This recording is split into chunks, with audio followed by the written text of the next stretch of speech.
Good morning, children. Let's start our politics class today onwards. Your first lesson from the textbook, Democracy in the Contemporary World, already deleted from the syllabus. So, we want to start with our second lesson. What is democracy? Why democracy? Listen to the board. The name of your lesson.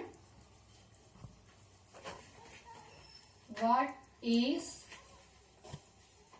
democracy? Why democracy?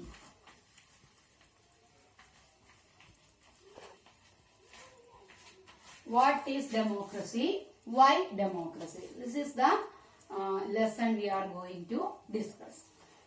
In the first lesson, already mentioned about some countries. Some of that countries are democratic countries. Some of them are non-democratic countries. And the problems they faced when they were not democratic.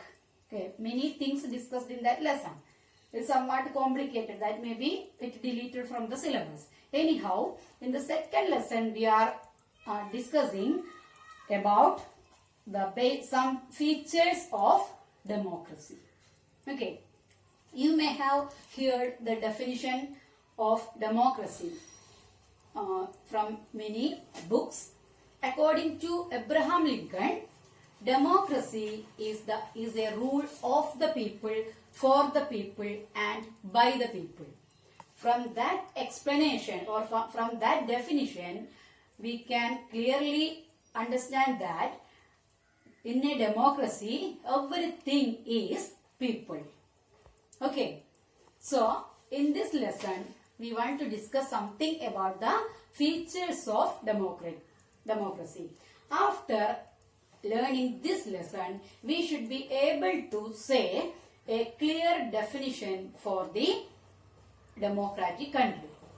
In the world, many countries are, the contemporary world, many countries are democratic countries, but we cannot say all these countries are democratic countries because they are, the functions of these countries are not always democratic.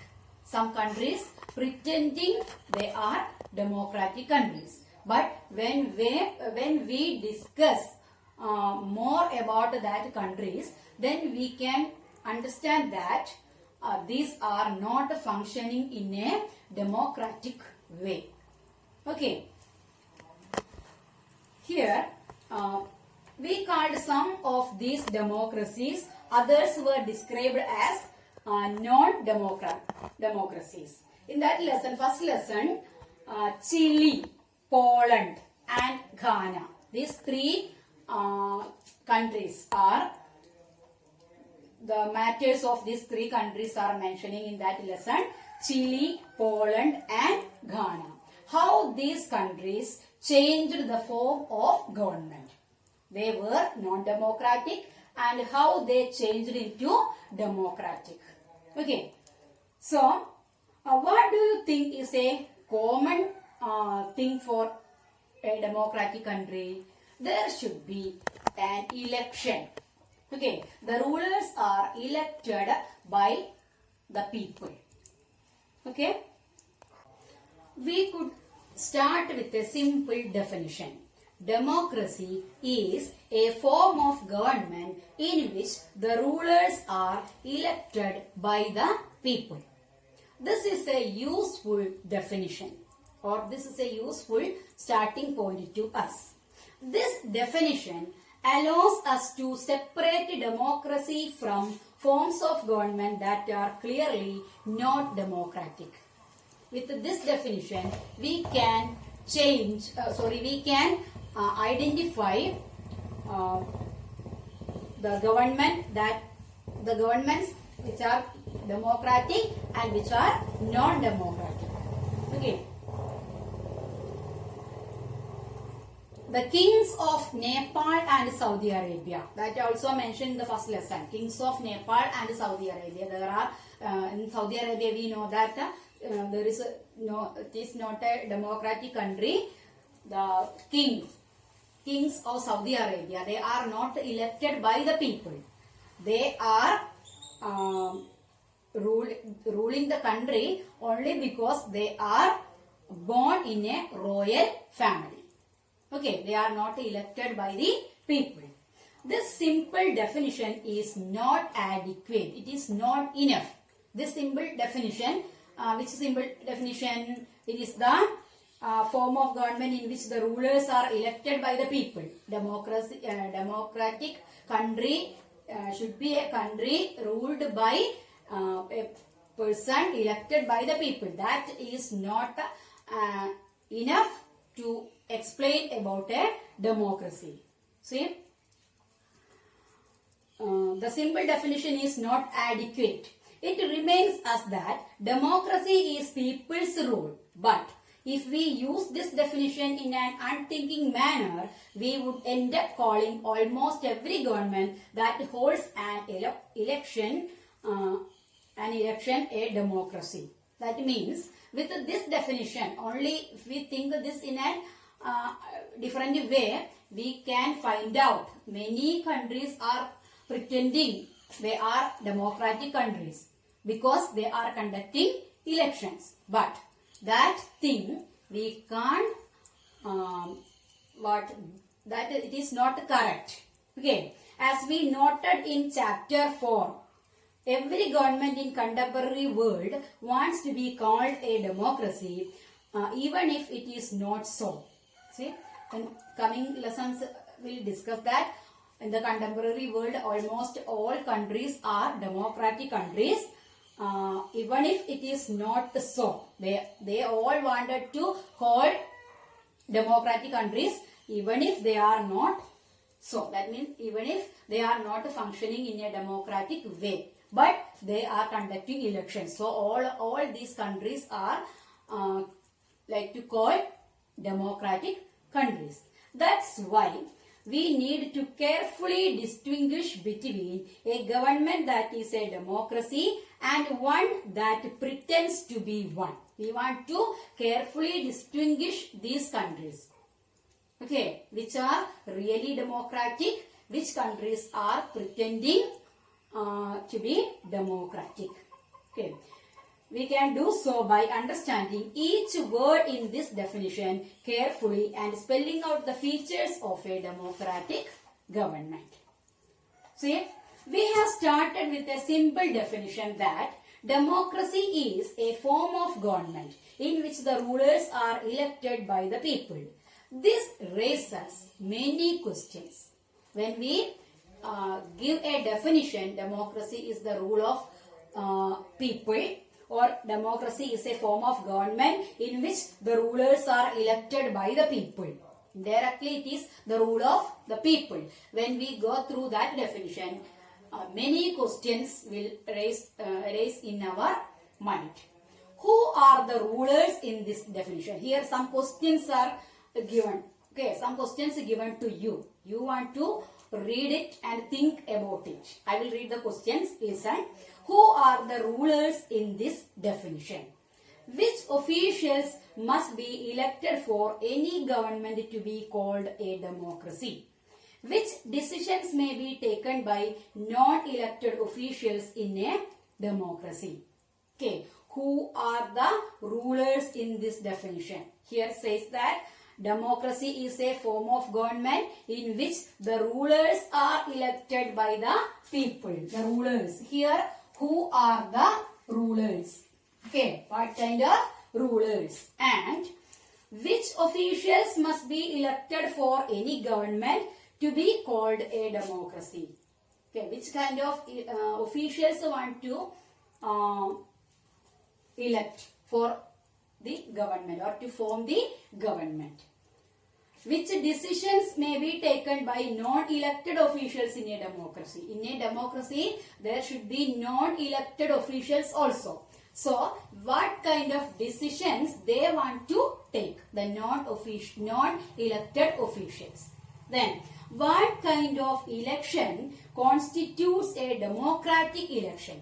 That means, how can we say an election is a democratic election? What are the criteria for that? Okay. What conditions must be fulfilled for an election to be considered democratic?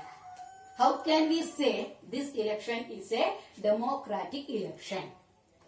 Then, who are the people who can elect the rulers or get elected as rulers? Here we hear that rulers are elected by the people. Who are these people? Which people are electing the rulers? What is the minimum conditions or minimum conditions for electing a person as a ruler, or what is the quality or qualification to give the vote to a person? Okay, minimum conditions for being elected and give their vote. Okay, who are the people who can elect the rulers or get elected as rulers? Should this include every citizen on an equal basis? All these things, do they get people? Is this very common to all people, or any differences in granting these rights? Okay. Can a democracy deny some citizens this right? That means, in any democratic country, any people deny to do this, or if any people have any obstacles to doing all the things, that means to get elected and to give their votes to a person or to select a ruler, all the people, can they participate in this process? All these are the questions we want to ask when we go through the definition. Democracy is a form of government in which the rulers are elected by the people. Finally, what kind of a form of government is democracy? In a democracy, what should be the form of a government? Can elected rulers do whatever they want in a democracy? In a democratic country, the ruler must be elected by people. If that ruler came into power, can he do whatever he likes? That's a question. Or must a democratic government function with some limits? Is there any limitations for the functioning of the government? Is it necessary for a democracy to respect some rights of the citizens? Listen, this is also one important point. Is it necessary for a democracy to respect some rights of the citizens? Do the citizens of a democratic country are enjoying any rights? Okay. Let us consider each of these questions with the help of some examples that are given here, that we will discuss later. When you get the textbook, it is very useful when I explain all the things. If you have the textbook, then only you can follow the things. Anyhow, in this small topic, we discussed about a simple definition for democracy. Democracy is a form of government in which the rulers are elected by the people. So, the coming things or the coming topics are about what are the qualifications of the rulers, or what are the criteria to be a ruler of a democratic country, and about the rights of the citizens to be elected or to grant the right of giving their vote. All these things we will discuss in the next coming topics. Okay, so if you have textbook, read it carefully and we will discuss later the important topics. Okay. Thank you.